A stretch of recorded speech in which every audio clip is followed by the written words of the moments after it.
છેલ્લા 3 દિવસથી જે વરસાદની સ્થિતિ છે અને ગુજરાતમાં જે આગાહી છે એના પગલે નવસારીના આપણી ત્રણેય નદીઓ ભયજનક પાતળીથી ઉપર વહી રહી છે. એમાં પૂર્ણા હાલ 25થી 27ની આજુબાજુમાં એમાં ડિફરન્સ છે. આજે રાત્રે 30 સુધી પણ જવાની શક્યતા લાગે છે.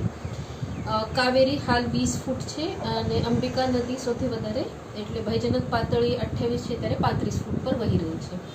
એમાંથી આપણે ટોટલ આ ત્રણેય નદીથી એફેક્ટેડ 1573 લોકોનું સ્થળાંતર કરેલું છે. આ સ્થળાંતરમાંથી આશરે 800-900 લોકો આશ્રય સ્થાનો પર છે.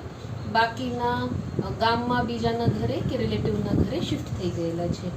આ લોકોને આપણે આશ્રય સ્થાન પર પીવાનું પાણી, મેડિકલ અને ફૂડની વ્યવસ્થા કરીએ છીએ.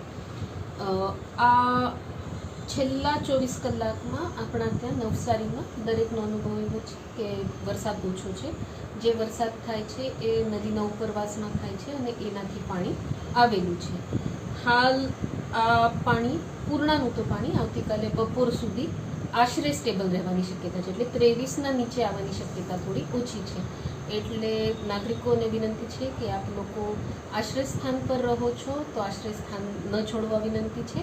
એના સાથે જ સંબંધીના ત્યાં કે પોતાની જ બિલ્ડિંગમાં ઉપરના માળે આપ લોકો શિફ્ટ થતા હોય તો આવતીકાલ બપોર સુધીનું પાણી કે રાશન આપણા જોડે રાખવા વિનંતી છે. અને અગર ન હોય તો જિલ્લા કંટ્રોલ રૂમ કે તમારા નગરપાલિકાના વોર્ડના જે પણ કર્મચારી છે જે આપણા સંપર્કમાં છે એમને જાણ કરવા વિનંતી છે.